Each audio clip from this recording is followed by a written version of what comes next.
네, 여러분 안녕하십니까?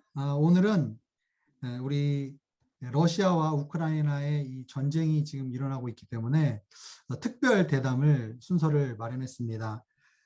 우리 송파 비 공동체 선교 사역자님이시고 또 한양대학교 아태지역 연구센터 교수님으로 지금 일하고 계시는 우리 정세진 집사님, 정세진 교수님을 모시고 또 이렇게 같이 대담을 나눠보도록 하겠습니다. 교수님 안녕하십니까? 네, 안녕하세요, 목사님. 초청해 주셔서 감사합니다. 네, 이렇게 시간 내주셔서 감사합니다. 우리 정세진 교수님께서는 지금까지 대학에서 러시아와 중앙아시아 지역학 전문가로서 계속 활발하게 활동을 해오셨습니다. 그동안의 국제 논문만 15편을 이제 출간하셨고, 또 국내에서도 60여 편이 넘는 논문을 학술지에다가 게재를 하셨어요. 그래서 거의 한 80여 편의 논문을 내셨고요. 그리고 지금까지 또 단독 저서 4권을 또 이렇게 이제 출간을 하셨습니다. 그래서 저희 교회에 이렇게 또 선교에 관해서 특별히 지역 연구, 지역학에 대해서 전문가가 계시다는 게 너무 감사하고, 특별히 이번 러시아 또 우크라이나 이 전쟁을 통해서 여러분 뉴스 지상에서 이미 벌써 많은 보도와 또 분석 기사들이 나오고 있지만은, 그러나 기독교적인 관점에서 또 선교적인 관점에서 우리가 이것을 어떻게 바라보고 또 지금 이 시기에 우리가 어떻게 함께 기도해야 될지 우리가 한번 우리 정세진 우리 사역자님께 한번 여쭤보도록 하겠습니다. 첫 번째로 일단은 지금 뭐 많은 언론에서 이미 이야기를 하고 있고 여러분들도 이미 언론 지상 보도를 통해서 보셨겠지만, 이번 전쟁의 배경에 대해서 한번 간략하게 좀 정리해 주시고, 그리고 우리가 다음 순서로 넘어가겠습니다. 우리 사역자님 부탁드리겠습니다. 네, 안녕하십니까. 첫 번째 전쟁 배경에 대해서 질문을 해주셨는데요. 사실 제가 이제 소속돼 있는 이제 학교도 있지만 이제 학교 바깥에 이제 같이 우리 연구자들이 이렇게 유라시아 정책연구원이라든지 이렇게 제가 그냥 회원으로 또 소속이 되어 있어서 이게 지금 작년 12월부터 또 올해 이제 2월 24일 전쟁이 있을 때까지 계속 어떤 우리 내부에서 이렇게 연구도 있어갖고 발표도 있었고 또 여기에 관련된 담론도 서로 제기하고 그랬는데, 이 전쟁이 일어날 것인가 안 일어날 것인가 이거 가지고도 굉장히 이야기를 많이 했거든요. 그러니까 신문에서도 그랬지만 51 대 49, 49 대 51. 결국은 전쟁이 이제 일어났습니다. 그래서 가장 이제 지금 언론에서 워낙 이야기를 많이 하고 있기 때문에 많이 알고 있을 것이라는 생각이 좀 듭니다. 근데 또 제 입장에서 이렇게 좀 간략하게 이제 말씀을 드리면, 역시 소련이 해체되고 난 이후 1991년 이후에 처음에는 이제 러시아가 이제 서방에 대해서 좀 믿고 서방과 어떤 국제 관계에 좀 가깝게 이렇게 한 1996년도까지 그랬던 것 같아요. 근데 이제 옐친이 대통령 시기에 이제 더 이상 서방을 못 믿겠네 이러면서 이제 그때서부터 실용주의 노선으로 좀 가기 시작했고, 2000년도에 이제 푸틴 대통령이 등장하면서 이제 이 강한 러시아 건설, 러시아 국가주의, 또 러시아 국익을 앞세우는 정책을 이제 우리 푸틴 대통령이 이렇게 추구를 했던 것 같아요. 결국은 러시아의 과거 구소련이라고 이야기하고 뭐냐 소련 지역, 과거 구소련 지역에 있어서의 러시아 영향력 복원, 이것이 사실은 러시아로서는 가장 강력한 어떤 이 원함, 가장 강력하게 이렇게 국가주의 이제 핵심이다. 그래서 이제 이 대외 정책의 첫 번째도 이렇게 과거 구소련 국가들하고 국제 관계를 어떻게 잘 이끌어 나갈 것인가, 이게 사실은 가장 이제 중요한 것이고, 근데 이제 나토 동진 정책, 이것은 나토 동진 확장 정책이라 하기도 하고 확대라고 이야기도 하죠. 러시아 입장에서는 이 나토가 계속 이제 동진되어 왔다. 그러니까 베를린 장벽 붕괴 이후에, 소련 해체 이후에 1999년에 헝가리, 체코, 폴란드 등이 이제 나토에 가입을 했지 않습니까? 그리고 이제 예전 구소련의 발트해 3국, 리투아니아, 에스토니아, 라트비아, 2000년대 초반 2003, 4년으로 알고 있습니다만 그때 이제 그 나토 가입을 하고 또 EU 가입도 이렇게 다 돼 있는 상태에서 러시아가 보기에는 자기들 안방까지 이렇게 나토가 이렇게 들어와 있다 이제 좀 이렇기 때문에 그래서 2008년 나토 정상회담 때 프라미스트 이제 그러니까 그 논문 이제 찾아보면 이제 약속했다. 나토가 우크라이나, 조지아, 몰도바 이 3개국의 나토 가입을 약속을 했다는 거거든요. 그러니까 이 그 약속을 하고 사실 2008년에 조지아 전쟁이 일어났습니다. 뭐 이것도 굉장히 배경이 많아서 복잡해서 그거는 생략을 하고 그래서 이제 러시아가 이제 군사적인 어떤 이런 공격과 군사적인 어떤 그 방식으로 이제 많이 나가고 했죠. 2014년 크림반도 점령 사실은 그때 국제사회가 그렇게 강력하게 대처를 하진 않았거든요. 그때 뭐 대러시아 경제 제재를 했습니다만 지금처럼 이렇게 강력하지 않았고 그 이유가 사실은 이제 1783년부터 이 러시아가 이 나토를 이제 러시아가 크림반도를 국제적으로 어떤 점령을 했기 때문에 그런 측면도 좀 있었습니다. 원래 이제 러시아 땅이지 않느냐 좀 이랬는데 결국 이번에 이 전쟁 배경의 가장 어떤 핵심적인 것은 이 나토 동진 정책에 대한 이 러시아 국가주의가 이것을 더 이상 방관할 수 없다 하는 결국 이제 푸틴의 그 결정이 어떻게 보면 이제 극단적인 어떤 전쟁을 선택하게 됐던 그 원인이었던 것 같습니다. 뭐 여러 가지 다른 부분도 이제 뭐 제가 돈바스 지역 이야기는 하지 않았습니다만 이 우크라이나 동부 지역은 우리가 뭐 지금 현재 언론에서 많이 이야기하고 있지만 옛날부터 사실 굉장히 러시아와 가까웠고 러시아 사람들이 많이 살고 있는 지역이거든요. 적어도 이제 돈바스의 루간스크, 도네츠크 사실 이 부분만 점령을 할 것인가 러시아가 아니면 정말 뭐 이것보다는 더 나가서 우크라이나의 이제 중립국가 즉 다시 말해서 우크라이나에 더 이상 나토 가입을 하지 않음으로써 이 나토의 영향력이 우크라이나까지는 오지 않도록 하는 것이 지금 이 전쟁이 일어난 배경의 가장 핵심적인 목표가 아니겠느냐 목표점이 뭐 이게 합병을 할 수는 없는 상태니까 현대 사회에 있어서 좀 더 그렇게 볼 수가 있을 것 같습니다. 이 러시아의 이 우크라이나 침공으로 인해서 국제 질서가 어떻게 재편될 수 있을까요? 네, 뭐 사실 이 부분에 대해서도 뭐 저기 뭐 대외 정책이나 뭐 그 유수한 어떤 전문가들이 이제 그런 이야기들을 좀 많이 하고 있죠. 근데 사실은 이제 뭐 새로운 바이든 정부는 이제 다시 자기는 이제 세계 질서 속에 미국이 이제 참여하겠다. 사실 이게 이제 기본적인 이제 트럼프 행정부가 좀 다르게 하겠다. 좀 이제 이런. 근데 뭐 사실은 한 지난 10년 정도 지금 미중 패권 경쟁 사실 뭐 G2라고 이야기를 하죠. 그래서 이제 미중 어떤 이런 경쟁 구도인데 그래서 지금 현재 사태에 대해서 많은 사람들이 퀘스천과 의문과 또 연구와 분석을 하는 게 뭐냐니까 푸틴이 왜 이 사건을 일으켰느냐 결국 이제 그 부분에 대해서 초점 맞추는데 그래서 이제 해석이 나오는 것 중에 하나가 저는 뭐 이 그 국제 관계 일을 아주 전문가는 아니지만 결국 이제 G2에서 G3 이제 러시아가 세계 어떤 이 국제 질서의 핵심적인 어떤 국가로 이제 나아가겠다. 즉 다시 말해서 이제 뭐 벨라루시는 그 민주화 시위 때문에 루카첰코 대통령이 자기가 이제 거의 권력을 상실할 위험이 있을 때 이제 러시아가 도와줬단 말이죠. 그러니까 이제 루카첰코도 완전히 지금 뭐 옛날부터 이제 러시아랑 국가연합을 많이 하려고 했지만 이 루카첰코 중심 그리고 루카첰코가 이제 러시아 푸틴의 어떤 그 영향력 속에 이제 들어갔고 그다음에 지난번에 이제 카자흐스탄 사건이 시위가 일어났을 때 그때도 사실은 이 평화유지군이었지만 러시아 군대 중심으로 한 2,500명이 들어갔지 않습니까? 결국 이제 이렇게 해가지고 결국 이제 구소련 국가에 대한 어떤 지배력을 이제 러시아가 가지면서 결국 이제 유럽이 더 이상 그러니까 지금 이렇게 되면 이제 바이터에 리투아니아, 에스토니아, 라트비아도 뭐 같이 국경을 맞대고 있지 않습니까? 여기에 물론 여기 이제 나토에 가입돼 있기 때문에 나토 헌장 5조죠.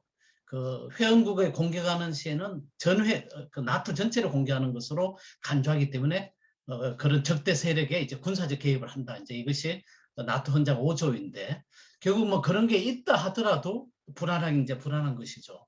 그래서 결국은 이제 좀 이제 이런 상태에서 러시아가 G3. 근데 이제 그러면 러시아와 중국 관계는 그럼 어떻게 될 것인가?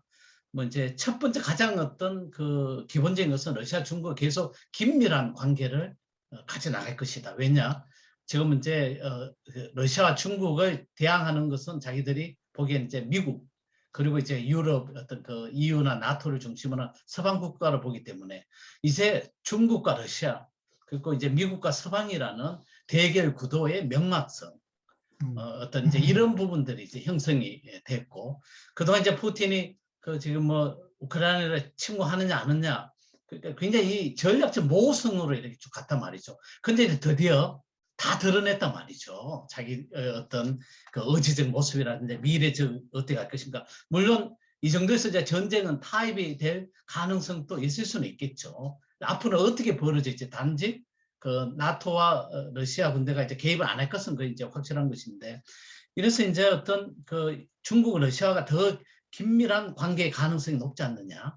동맹은 아니지만 이제 동맹 수준으로 갈 것이고 앞으로 지금 전쟁 상황 이것이 이제 앞으로 어떤 구도로 정착되고 해결해 나갈 것이냐에 따라 이제 그 구도가 재편될 수가 있을 것 같은데 가장 이제 큰 틀이라면 뭐 그런 이제 그 정도로 이렇게 볼 수가 있지 않을까 이제 이런 생각이 듭니다.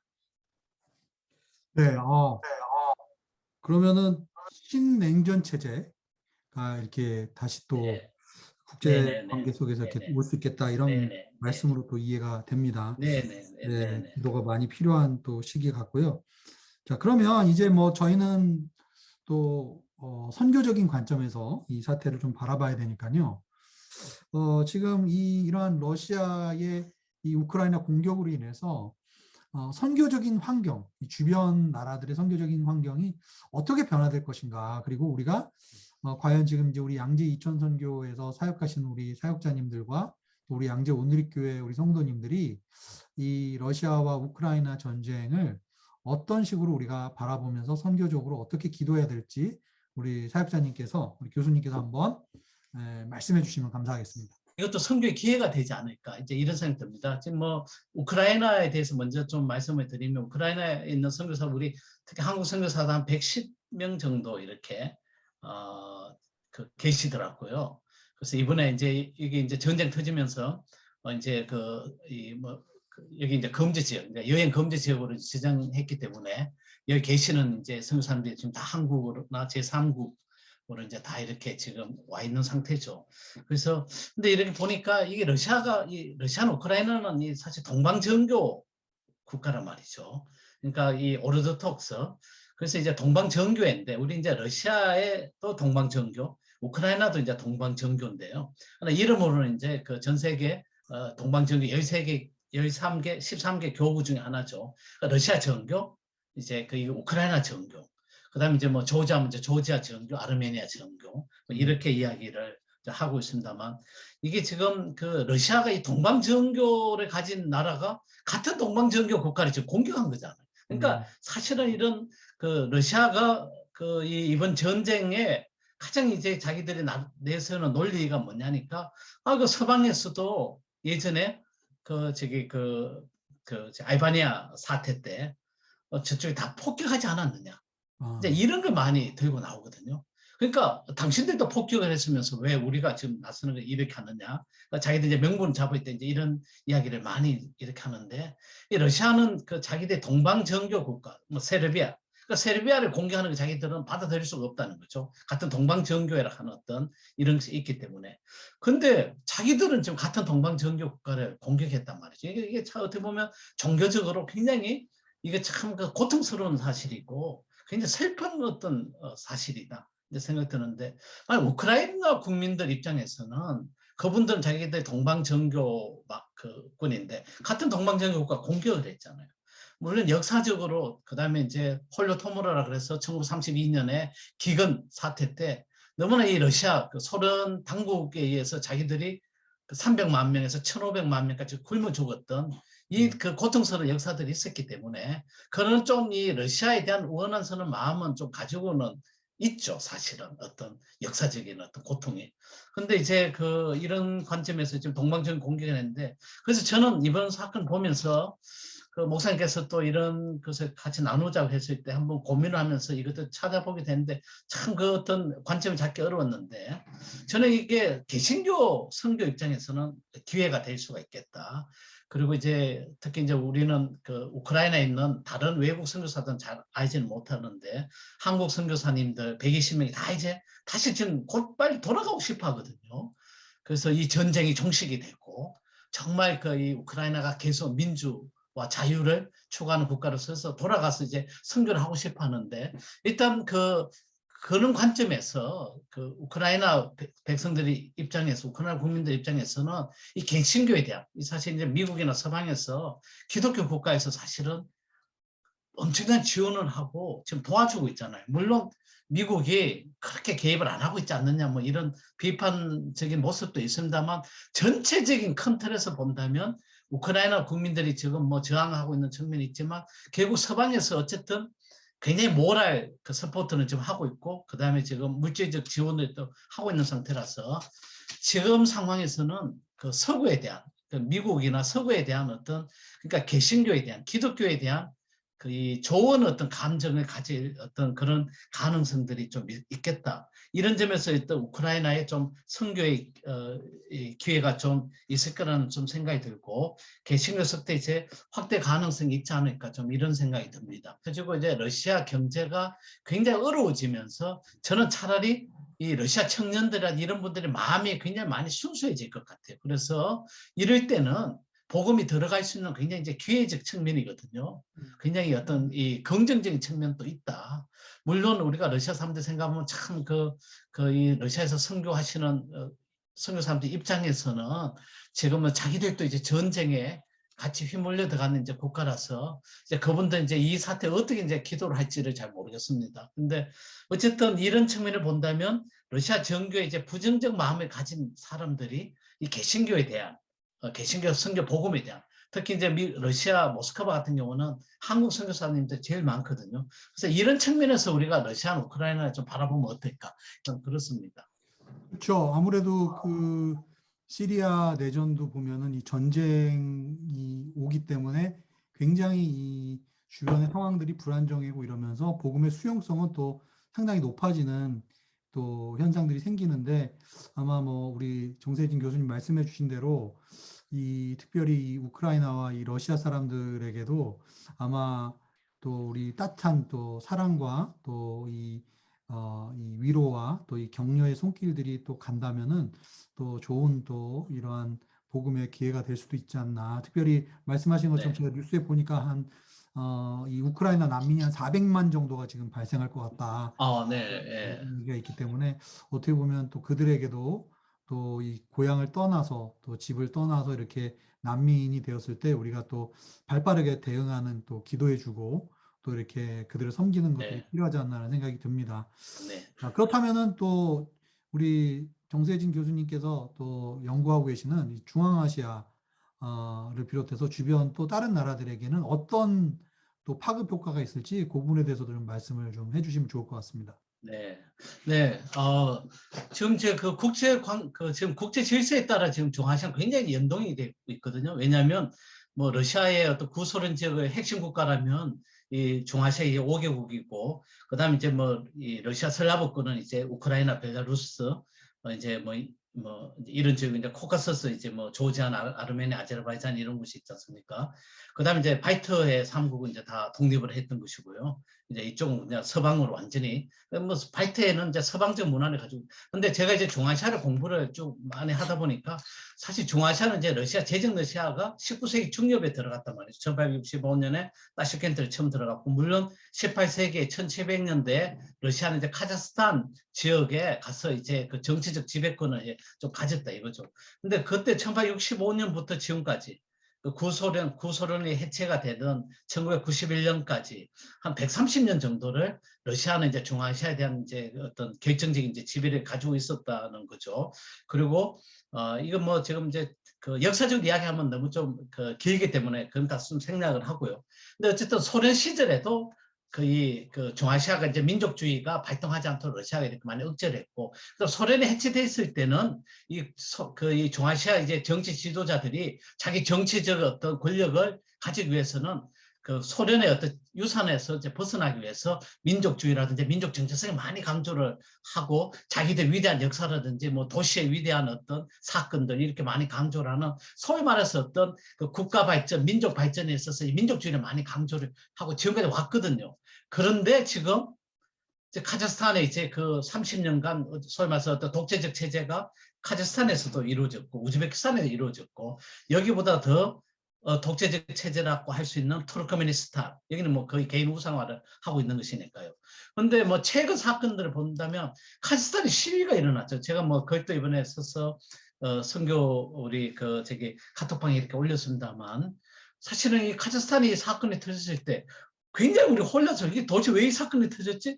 이래 보니까 결국은 그 뭐 저기 나자르바예프가 2018년에 대통령이 그만을 뒀는데, 그 나자르바예프가 이제 자기가 자기 그 옛날 그 자기를 도와줬던 사람들이 다시 어떤 세력을 가지기 위해서 이쪽에서 뭐 일으킨 뭐 쿠데타와 같은 것이다, 뭐 이런 주장도 있고 있는데, 이거는 밝혀진 건 없어요. 그런데 어쨌든 이번 카자흐스탄 사건으로 이제 과거 나자르바예프 28년간 통치했던 나자르바예프 세력은 이제 거의 끝났다고 보면 되거든요. 그리고 이제 지금 이제 토카예프 대통령이 그 러시아 군대를 이제 불러왔기 때문에 지금 이제 러시아는 설마 니나노처럼 지금 완전히 지금 카자흐스탄에 대한 어떤 지금 굉장히 정치적 지배권을 가지게 되는 어떤 계기가 됐고, 우즈베키스탄은 이제 그 지난번에 그 카리모프 대통령 사망 이후에 새로운 대통령이 사실 개방 계획을 조금 주장을 했거든요. 그래서 그 예전에 그 우즈베키스탄에서 이렇게 그 좀 그 어떤 그 대부분 많이 추방되고 막 그랬고, 이거 좀 민감합니다만, 그래서 지금은 이제 그 옛날 추방했던 어떤 그런 리스트도 또 해제도 시키고 뭐 그러면서 지금 약간 그 수용적인, 그러니까 지금의 그 우즈베키스탄은 가장 원하는 것은 지금 자기들 어떤 경제 발전, 그래서 카자흐스탄하고 어떻게 보면 더 발전하는, 그리고 제조업이라든지 이런 부분이 이제 그 우즈베키스탄은 그 개발하고 발전시키고자 하는 의지가 굉장히 강하기 때문에 한국이든 어떤 유럽 국가든 미국이든 굉장히 이런 그 제조업 발전을 위해서 굉장히 지금 투자를 많이 받고 있거든요. 그러니까 우즈베키스탄은 좀 다른 상황이 지금 벌어지고 있는 건데, 카자흐스탄 같은 경우, 그리고 이제 타지키스탄은 제가 뭐 타지키스탄은 굉장히 전공처럼 많이 했습니다만, 타지키스탄 러시아 군대가 지금 주둔하고 있단 말이죠. 뭐 30년간 주둔하게 이제 돼 있는, 30년씩 연장을 하더라고요. 그리고 여기는 좀 뭐 이슬람 원리주의가 그래도 조금 남아 있는 곳이고, 전체적으로 중아시아는 지금 이슬람 원리주의 세력이 강하지가 않아요. 지금 거의 세력이 약화가 돼 있는 것이고, 그래서 카자흐스탄 요 사건을 중심으로 본다면 굉장히 성경 환경이 좀 닫힐 것 같은 마음이 들 정도로 지금 어려운 상황이, 그러니까 소위 말해서 어떤 그 푸틴의 주권 민주주의, 그러니까 모든 국가마다 자기들이 나름 국가의 민주주의를 할 수가 있다. 이건 뭐 우리만 옛날 박정희 전 대통령의 어떤 유신처럼 약간 좀 그런 어떤 분위기를 좀 주죠.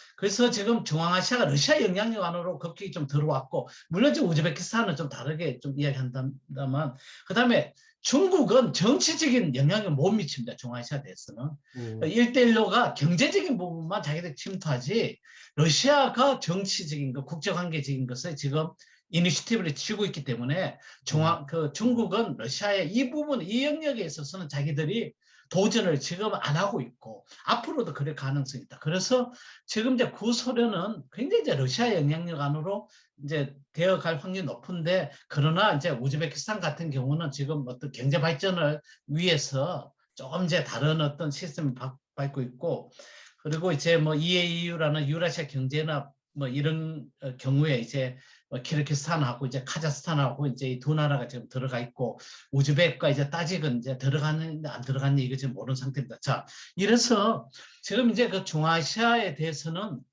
지금 난민들이 타지키스탄 이번에 가보니까 타지키스탄에 이제 아프가니스탄 난민들이 이렇게 좀 많이 들어오고, 그다음 파키스탄에 이제 난민들이 지금 많이 이렇게 오고 있죠. 그러니까 좀 난민에 대해서는 특히 미국에서 이 물질적인 지원을 많이 한단 말이죠. 뭐 이런 어떤 여러 기구들을 통해서 NGO를 통해서 이제 미국 같은 데서는 많이 지원을 하고 있습니다. 그래서 지금 카자흐스탄 같은 경우는 이제 우리가 좀 뭐 이런 전략적으로 이제 조금 이제 어려운 환경이지만 그 카자흐스탄, 우즈베키스탄 이 선교사님들 이쪽에 좀 같이 좀 융합 선교를 하면서 좀 전략을 짜는 게 좀 어떨까. 그리고 어떤 이런 그 지금 저기 그 타지키스탄 같은 데는 이제 아프가니스탄 난민들 좀 이제 그런 좀 융합 선교나 좀 집중적인 선교가 좀 필요하지 않을까. 좀 이제 이런 생각이 드는. 일단 제가 그 막상 근데 좀 드는 생각은 좀 이렇습니다. 지금 알마티 이제 이번에 사건 경험하면서 선교사님 굉장히 많이 놀랐을 것 같아요. 그래서 좀 이제 알마티에 이제 그 이쪽도 이제 그 지금 정부의 이런 그 특히 이슬람 뭐 지금 통치하는 경우는 이제 이슬람이 무슬림이 통치하는 거니까 저는 이제 카자흐스탄 그 젊은이들이 굉장히 이번에 시위 사건 이런 거 보면서 지금 어떤 그 카자흐스탄 정부에 굉장히 실망을 많이 하고 그 불씨가 계속 남아있다고 생각이 들어요. 그래서 아까 그런 해석하고 저는 동일하다고 생각해요. 제가 기도를 하는데 야 카자흐스탄은 지금 청년들이 지금 복음에 전하면 정말 이게 지금 그냥 스펀지처럼 예수님을 복음을 그 받아들일 그런 때겠구나. 왜냐하면 이념이 붕괴될 때, 국가 체제가 어려져 힘들 때, 이럴 때 자기들이 가지고 있던 옛날의 어떤 사회주의 이데올로기라든지 이런 것들이 다 무너져 있는 이런 상태에서는 그 바쿰, 그 진공을 통해서 굉장히 복음이 많이 열리지 않을까. 뭐 목사님께서 저기 그 중동에 계셨겠지만 그 사실은 그 이 난민들이 많이 오면서 그 난민들과 더불어 저는 그 어떤 중동 국가들 가운데 저는 복음적 그때 좀 많이 열렸었다고 생각이 듭니다. 뭐 요르단 분들도 그랬고 카타르 분들도 그랬고 난 이제 그랬을 거라고 저는 생각하거든요. 그런 측면에서 뭐 중아시아도 지금 선교의 기회가 오고 있다. 그 국제 관계의 어떤 큰 물길 속에서 선교는 나름대로 어떤 전략을 강구한다면 굉장히 효과적인 전략을 정대시킬 수가 있다. 선교 전략. 좀 이런 개인적인 생각을 하고 있습니다.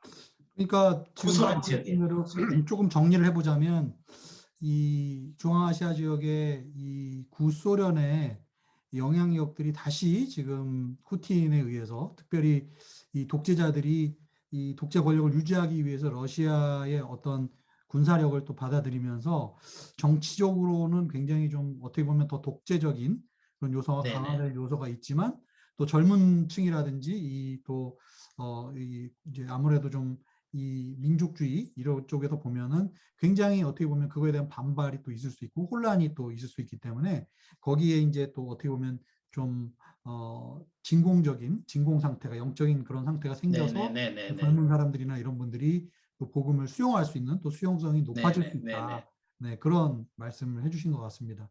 네네. 타지키스탄 같은 경우는 이제 스탄 나라들 중에서 이 친구들은 이제 어떻게 보면은 페르시아 쪽 계통이고 네네. 그래서 아프가니스탄이 이제 페르시아 계열이기 때문에 난민들이 이제 타지키로 또 오기 때문에 또 타지키스탄은 또 난민 선교에 우리가 또 이제 할 수 있는 또 타지키스탄에도 네. 우리 선교사님들이 지금 계시지만은 어쨌든 네. 그런 사역의 기회들이 지금 더 어떻게 보면 이 사태를 통해서 이 주변 지역이 점점 불안정해지고 영적으로 또 네네. 이런 있기 때문에 어떻게 보면 우리가 좀 관심을 기울이면서 기도하면서 또 네네. 선교의 역량을 이쪽에다가 또 우리가 좀 이제 네. 관심을 가지고 사역적 역량을 좀 우리가 발휘한다면은 또 좋은 영적인 기회가 될 수 있겠다 네네. 생각합니다. 네. 네. 아이고 훨씬 더 역시 목사님께서 이를 딱 잘 정리를 하시네요. 그것만 아니 들어도 될 것 같습니다 지금. 아니 저는 말씀해 주신 거 통해서 많이 배웠고요. 네, 또 그렇게 실제로 이렇게 정보를 지역적으로 주시니까 또 어떻게 우리가 이 지금 상황을 놓고 기도해야 될지 또 어떻게 네. 바라봐야 될지 또 어떻게 우리 선교사님들을 좀 네트워킹하고 또 격려해 드려야 될지 이런 부분에 대해서 좀 더 잘 알게 된 것 같습니다. 네, 감사합니다. 오늘 이렇게 시간 네. 내주시고요. 정말 유익한 네. 시간이었던 것 같습니다. 네, 감사합니다. 감사합니다. 목사님. 감사합니다. 네. 네, 네. 감사합니다.